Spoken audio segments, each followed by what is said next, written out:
Bismillahirrahmanirrahim. Assalamualaikum warahmatullahi wabarakatuh. Selamat pagi anak-anak. Berjumpa lagi pada channel Pak Guru SD. Nah, pada video pembelajaran kali ini kita akan belajar tema 3 benda di sekitarku. Subtema 4 keajaiban perubahan wujud di sekitarku. Pembelajaran ke-1. Nah, sebelum memulai pembelajaran, kita berdoa dulu ya, menurut agama dan kepercayaannya masing-masing, agar proses pembelajaran dan kegiatan kita hari ini dapat dimudahkan. Amin. Setelah berdoa, tidak lupa untuk menyiapkan alat tulisnya ya, untuk menuliskan informasi baru yang akan kalian ketahui. Oke, kita mulai pembelajaran hari ini.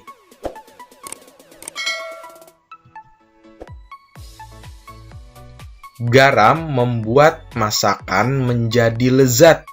Makanan yang tidak diberi garam terasa hambar. Sebutkan perubahan wujud apa yang terjadi ya pada pembuatan garam. Nah, mari kita baca atau simak bersama wacana di bawah ini.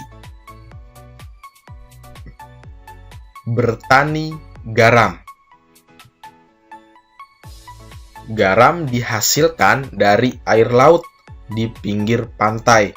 Petani garam membuat ladang garam. Ladang garam ini berbentuk tambak-tambak ya untuk menampung air laut. Nah, ladang garam terbentang luas di pantai yang tidak memiliki banyak sungai. Contohnya di pantai utara Pulau Jawa, Madura, Sumatera, Sulawesi, dan pantai-pantai di daerah Nusa Tenggara. Nah, bagaimana proses menghasilkan garam? Oke, pertama petani menyiapkan petak-petak tambak ya. Selanjutnya tanah di dalam petak tambak terlebih dulu harus dipadatkan. Setelah tambak garam dibuat, lalu diisi air laut dengan kedalaman tertentu. Air laut yang terkena sinar matahari akan menguap dan meninggalkan kristal-kristal garam.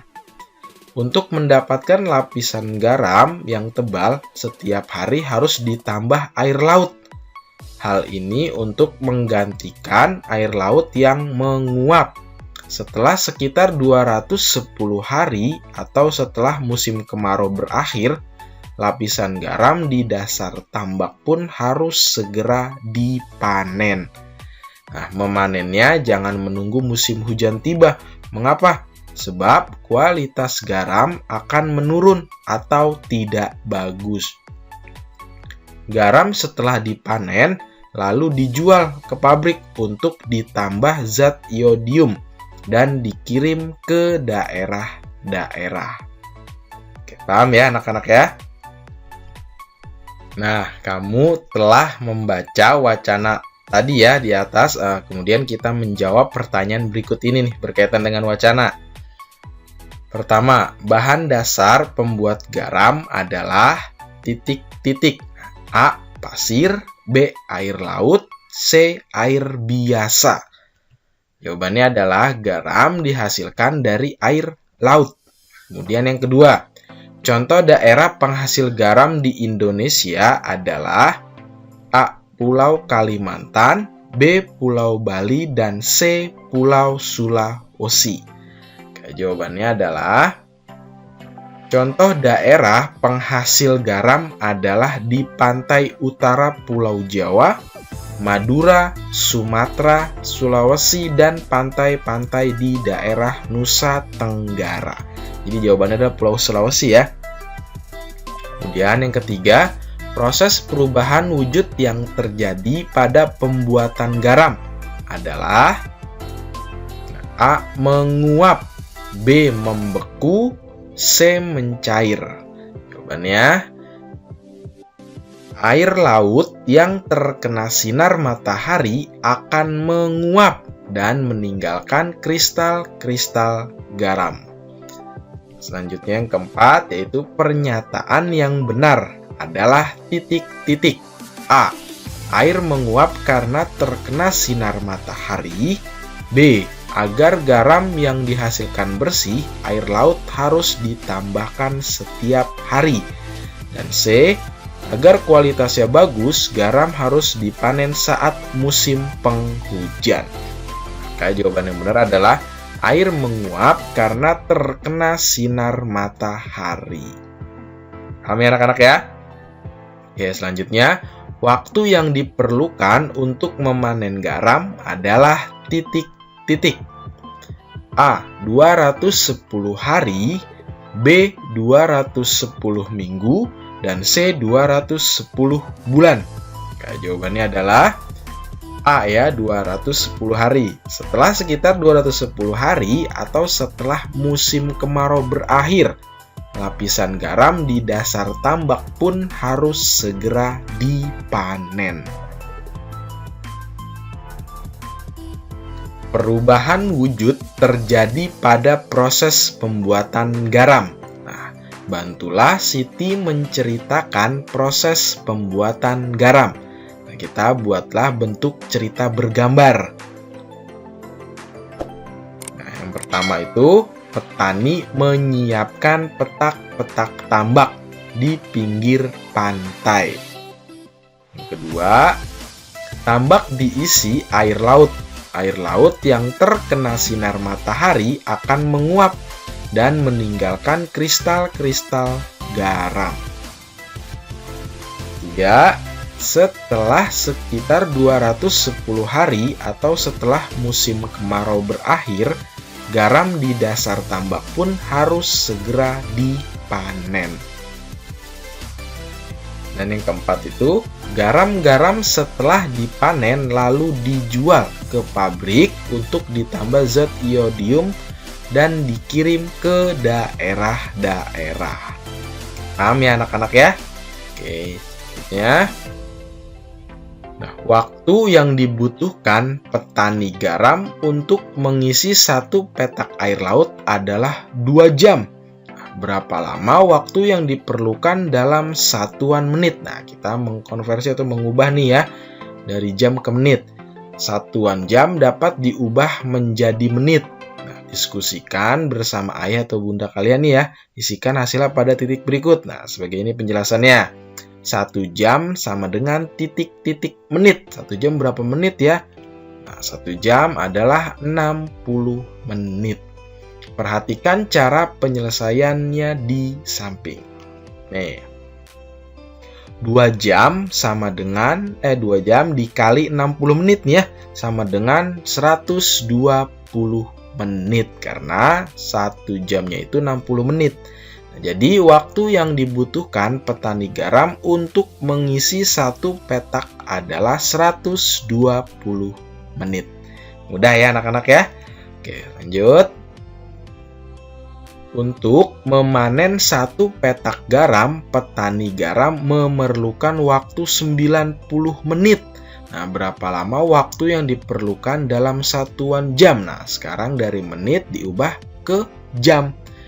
Jadi 90 menit sama dengan 60 menit ditambah 30 menit. Nah, tadi 1 jam itu adalah 60 menit ya. Jadi 60 menit ditambah 30 menit sama dengan 1 jam ditambah 30 menit. Oke, paham ya? Nah, selanjutnya. Nih ya, jadi waktu yang dibutuhkan untuk memanen satu petak garam adalah 1 jam 30 menit. Contoh yang lain ini.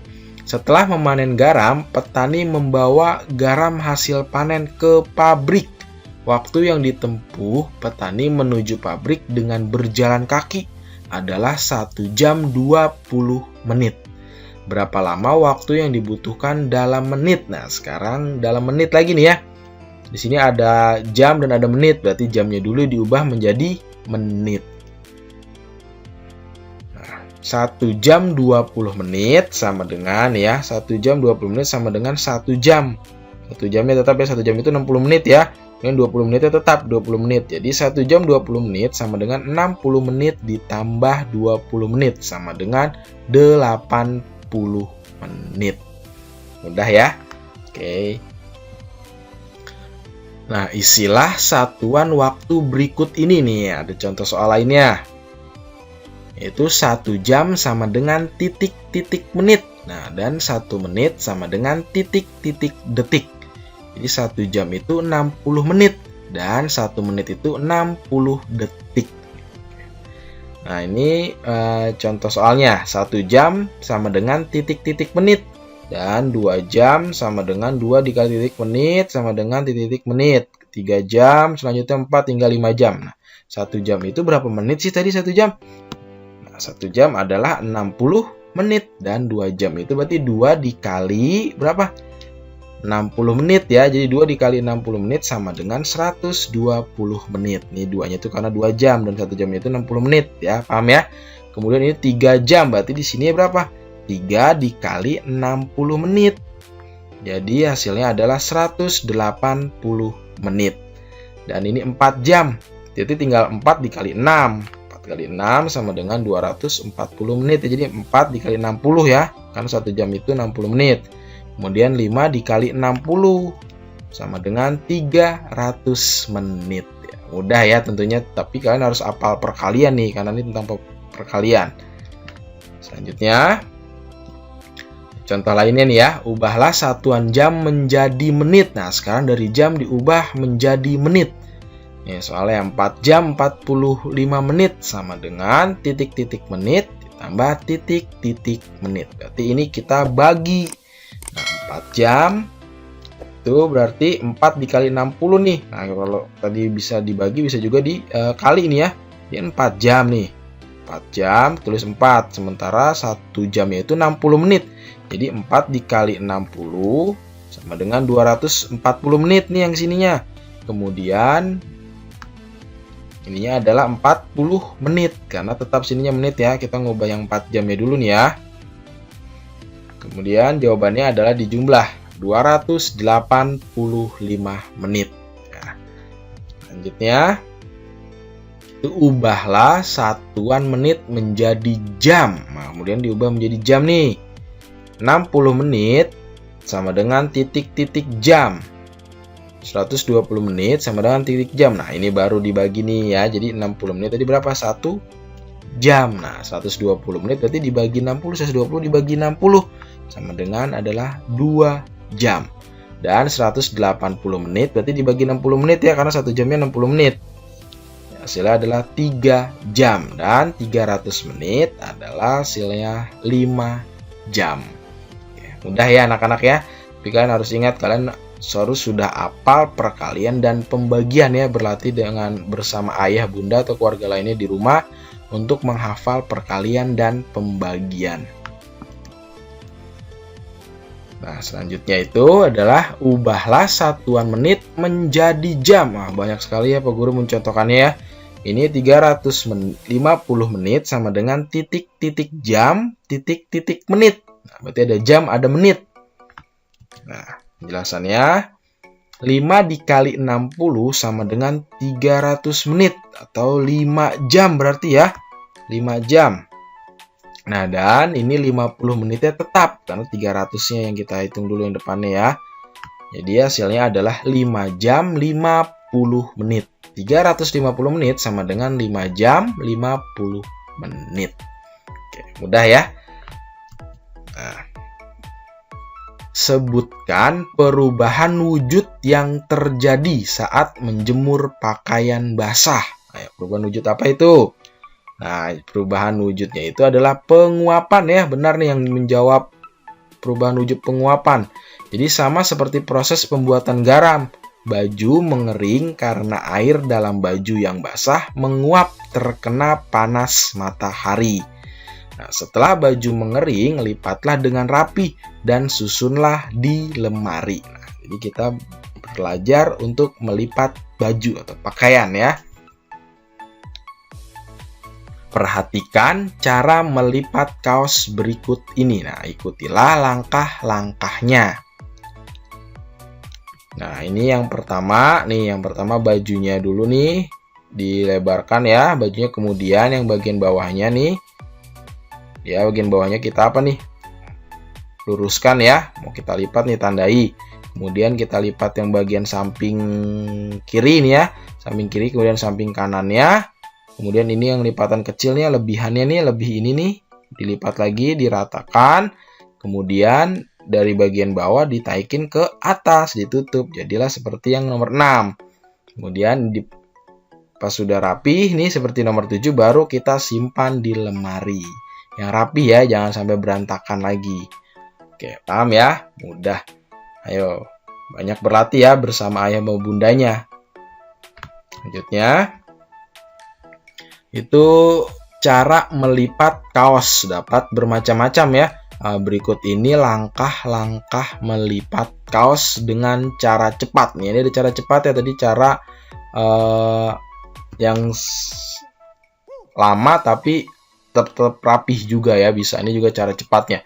Yang pertama itu bajunya dulu nih, bajunya direntangkan, dilebarkan, kemudian di tengahnya nih dilurusin ya, bagian tengahnya kita pegang nih pakai tangan kita sebelah kiri, kemudian yang tangan sebelah kanan pegang bagian bahunya nih dekat kerah yang atas, kemudian tangan kita putar nih, tangan kita putar melintir seperti yang nomor 4, kemudian jadi seperti ini nih yang nomor 5, seperti nomor 5, baru setelah itu kita lipat. Ini berarti dibalik ya, kemudian dilipat ke sini hingga jadi yang seperti ini.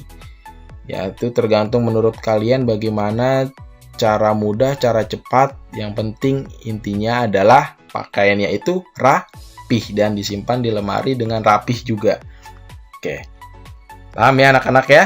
Oke, selamat berlatih ya. Kemudian oke, jadi cukup sekian ya pembelajaran kita hari ini. Semoga bermanfaat. Pak Guru mohon maaf apabila ada salah-salah kata, pengucapan maupun penulisan.